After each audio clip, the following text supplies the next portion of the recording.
Shri A K Anuraj, ഇപ്പോൾ B J പിക്കും C P എമ്മിനും ജമാഅത്തെ ഇസ്ലാമിയുടെ കാര്യത്തിൽ ഒരേ നിലപാടാണ് എന്നാണ് ഇപ്പോൾ കോൺഗ്രസ് പ്രതിനിധി പറഞ്ഞത്. എന്താണ് അങ്ങേക്ക് പറയാനുള്ളത്?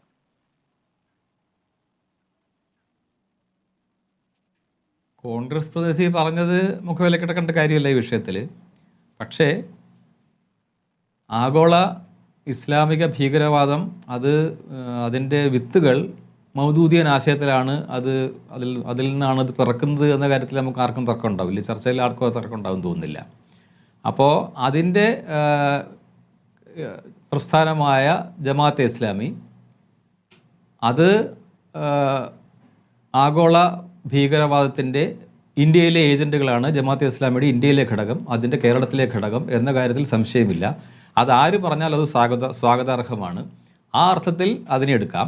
പിന്നെ അതിനപ്പുറത്തേക്ക് ഇന്ന് നടക്കുന്ന ഈ ചർച്ചകളും ഇപ്പോൾ ഉള്ള ഈ വിവാദങ്ങൾക്കൊക്കെ ഈ ഒരു തെരഞ്ഞെടുപ്പ്, ഈ ഒരു തദ്ദേശ സ്വയംഭരണ സ്ഥാപന തെരഞ്ഞെടുപ്പ്, അതിൽ വോട്ടുണ്ടാക്കാൻ ശ്രമിക്കുക, അല്ലെങ്കിൽ അതിലെ മുഖ്യ വിഷയങ്ങളിൽ നിന്ന് ശ്രദ്ധ തിരിക്കുക എന്നുള്ളതാണ് സത്യത്തിൽ എനിക്ക് തോന്നുന്നത് ഈ രണ്ട് മുന്നണികളും ഇതിലൂടെ ഉദ്ദേശിക്കുന്നത്.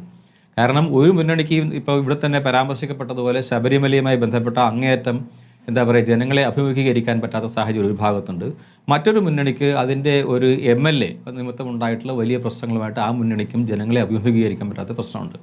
അതൊക്കെ ഈ തെരഞ്ഞെടുപ്പ് ഘട്ടത്തിലാകുമ്പോൾ ഇത് ഗ്രാസ് റൂട്ട് ലെവലിൽ നടക്കുന്ന ഡിസ്കഷൻസാണ് നമുക്ക് ഈ ലോക്കൽ ബോഡി തെരഞ്ഞെടുപ്പിൽ ഉണ്ടാവുക. അത് പൊതുജനങ്ങളിലേക്ക് നല്ലതുപോലെ എത്തിയിട്ടുണ്ട് എന്ന് അതത് മുന്നണികളുടെ നേതൃത്വം മനസ്സിലാക്കിയ സാഹചര്യത്തിൽ അതിൽ ശ്രദ്ധ തിരിക്കാൻ വേണ്ടിയാണ് ഈ വിഷയം കൊണ്ടുവന്നിട്ടുള്ളത്.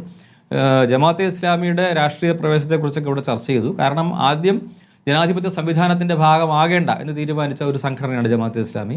തുടർന്നാണ് അതിൻ്റെ ഭാഗമാകാൻ തീരുമാനിക്കുകയും അതിലൂടെ മതരാഷ്ട്രവാദമാണ് അവരുടെ പദ്ധതി. അതിലേക്ക് എത്തിച്ചേരാൻ ജനങ്ങൾക്കിടയിലേക്ക് ഇറങ്ങിച്ചെല്ലണം. അതുകൊണ്ട് ജനകീയമാകണം, ജനകീയ പ്രശ്നങ്ങളിൽ ഇടപെടണം. അതുപോലെ തന്നെ അതത് നാട്ടിൽ നിൽക്കുന്ന വാല്യൂ സിസ്റ്റത്തിൽ, അവിടുത്തെ മൂല്യ സംവിധാനത്തിൻ്റെ ഭാഗമായി നിന്നുകൊണ്ട് ജനങ്ങളുടെ വിശ്വാസം പിടിച്ചു പറ്റിക്കൊണ്ട് രാഷ്ട്രീയ വിജയം നേടിക്കൊണ്ട് മതരാഷ്ട്രം സ്ഥാപിക്കുക എന്നുള്ളതാണ് അവരുടെ പദ്ധതി. അതിനുവേണ്ടിയാണ് അവർ ഇന്ത്യയിൽ കൈക്കൊണ്ട ഒരു നിലപാടാണ് ഇങ്ങനെ ഒരു പാർട്ടി ഉണ്ടാക്കുക, വെൽഫെയർ പാർട്ടി എന്നുള്ളത്. ആ വെൽഫെയർ പാർട്ടി രൂപീകരിച്ച സമയത്ത് ആദ്യഘട്ടത്തിലൊക്കെ അതിനല്പം അകറ്റി നിർത്തുന്നൊക്കെ പറഞ്ഞെങ്കിലും തുടർന്ന് രഹസ്യമായിട്ട് ഇരു മുന്നണികളിലെയും പാർട്ടികൾ, ഇവിടെ തന്നെ പലരും പറഞ്ഞല്ലോ പ്രാദേശികമായി ചേർന്നു എന്ന് പറഞ്ഞു. അങ്ങനെയൊക്കെ ഇരു മുന്നണിയുടെയും പാർട്ടികൾ, വിവിധ പാർട്ടികളും അവരുടെ ഈ പറഞ്ഞതുപോലെ തന്നെ പഞ്ചായത്ത് തിരഞ്ഞെടുപ്പിലായാലും നിയമസഭാ തിരഞ്ഞെടുപ്പിലായാലും ലോക്സഭാ തിരഞ്ഞെടുപ്പിലായാലും ഒക്കെ വെൽഫെയർ പാർട്ടിയുടെ പിന്തുണ നേടിക്കൊണ്ടിരുന്നു. അതിന് പകരം എന്തൊക്കെയോ കൊടുക്കുന്നുവെന്നും ഇവിടെ തന്നെ പലരും ചർച്ചയിൽ പറഞ്ഞു. അത് സ്വാഭാവികമായിട്ടും ഉണ്ടാകും. അങ്ങനെ അതൊക്കെ കഴിഞ്ഞ് ഈ തെരഞ്ഞെടുപ്പിലുണ്ടായ ഏറ്റവും അപകടകരമായ സാഹചര്യം എന്ന് പറയുന്നത് വെൽഫെയർ പാർട്ടി എന്നുള്ള പാർട്ടിയുടെ നയം മതരാഷ്ട്ര സ്ഥാപനമാണ് എന്ന് അറിഞ്ഞുകൊണ്ട് ആ പാർട്ടിയെ ഒരു മുന്നണിയുടെ ഘടകകക്ഷിയെ പോലെ UDF ഇത്തവണ കണ്ടു എന്നുള്ള അടുത്ത ഘട്ടത്തിലേക്ക് കടന്നു എന്നതാണ് ഈ സത്യത്തിൽ ഈ പറഞ്ഞ ഈ തെരഞ്ഞെടുപ്പിൽ, ഈ തദ്ദേശ സ്വയംഭരണ സ്ഥാപന തെരഞ്ഞെടുപ്പിൽ ഒരു സ്റ്റെപ്പ് കൂടി മുന്നോട്ട് കടന്നിരിക്കുകയാണ് എന്നുള്ളതാണ്. അതിന് അടുത്ത തവണ മറ്റേ മുന്നണി അടുത്ത ഘട്ടത്തിലേക്ക് കടക്കുകയായിരിക്കും. അങ്ങനെ ഈ പറഞ്ഞ ഇസ്ലാമിക മതരാഷ്ട്രവാദത്തെ ദേശീയ രാഷ്ട്രീയത്തിന്റെ മുഖ്യധാരയിലേക്ക് എത്തിക്കുക എന്നുള്ള കർമ്മം ഘട്ടം ഘട്ടമായി ചെയ്തുകൊണ്ടിരിക്കുകയാണ്. അതിലൊരു ഘട്ടം മാത്രമാണ് നമ്മളിപ്പോൾ ചർച്ച ചെയ്യുന്നത്. അതിൽ എന്തൊക്കെ സംഭവിക്കുന്നു, എങ്ങനെയൊക്കെ ചെയ്യുന്നു, രാജ്യത്തിലും ഇവിടെ ജമാഅത്തെ ഇസ്ലാമി നടത്തിയ ഭീകരവാദ പ്രവർത്തനങ്ങൾ എന്താണ് എന്നൊന്ന് അങ്ങ് വിശദീകരിച്ചാൽ കൊള്ളാം.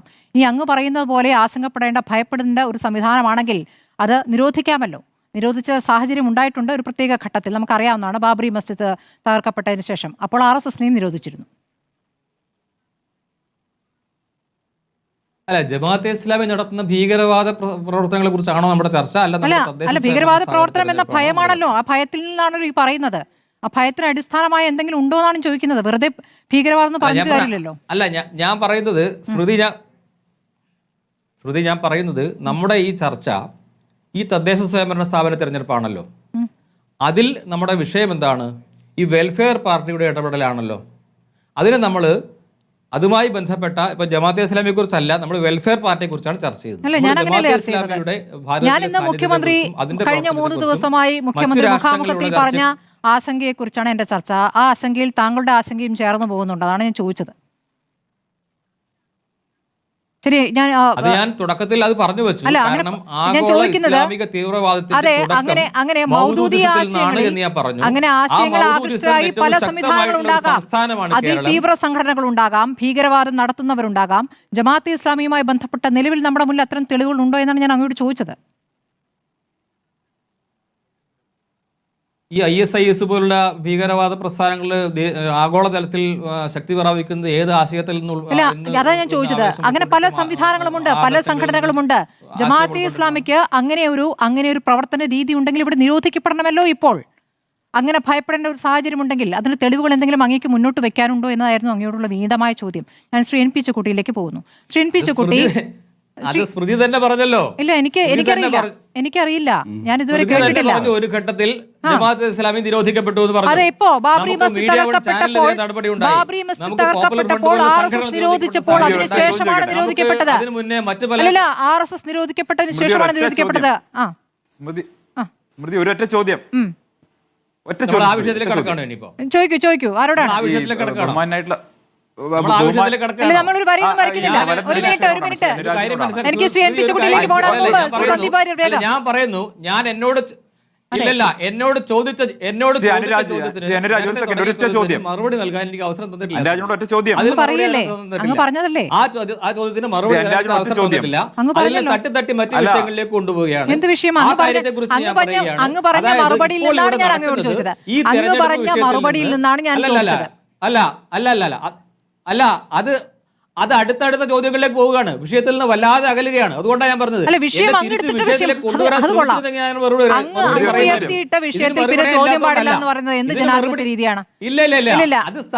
ഇല്ല, അത് പറയാൻ പറ്റില്ല. ഞാൻ തുടങ്ങിയ താങ്കളുടെ ഞാൻ തുടങ്ങിയത് താങ്കളുടെ ചോദ്യത്തിൽ നിന്നാണ്. അതിൽ നിന്നുള്ള പരാമർശങ്ങളിലേക്കേ പോയിട്ടുള്ളൂ. ഔട്ട് ഓഫ് സിലബസിലേക്ക് ഞാൻ പോയിട്ടില്ല. സാന്ദർഭികമായ പരാമർശങ്ങൾ ഉണ്ടായിട്ടുണ്ടെങ്കിൽ പോലും ഞാൻ അതിൽ നിന്ന് വിഷയത്തിലേക്ക് തിരിച്ചു വരാൻ ആഗ്രഹിക്കുകയാണ്. ഇപ്പോൾ നമ്മുടെ വിഷയത്തിലേക്ക് തിരിച്ചു വരുന്നതാണ് അങ്ങേക്ക് നല്ലത്. ആ വിഷയത്തിൽ അതിനകത്തുള്ള മാറ്റുന്നതിന് വേണ്ടി ഉണ്ടാകുന്ന രാഷ്ട്രീയ തന്ത്രത്തിലേക്ക്, ആ തന്ത്രത്തിന് വീണ്ടും പ്രത്യേക രാഷ്ട്രീയ തന്ത്രമാണ് ഇവിടെ ചർച്ച ചെയ്യുന്നത് കേട്ടോ. ഒരു പ്രത്യേക രാഷ്ട്രീയ തന്ത്രമാണ് നമ്മളിവിടെ ചർച്ച ചെയ്യുന്നത്. ഒരു മിനിറ്റ്, ഞാൻ എൻ പി ചെക്കുട്ടിയുടെ അവസരത്തിലേക്ക് പോട്ടെ please.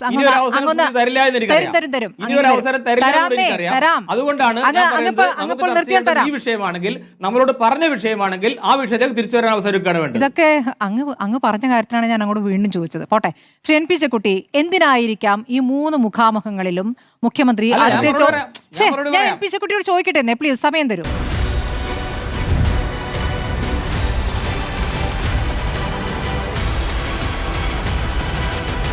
Debate with Smriti Parithikkad.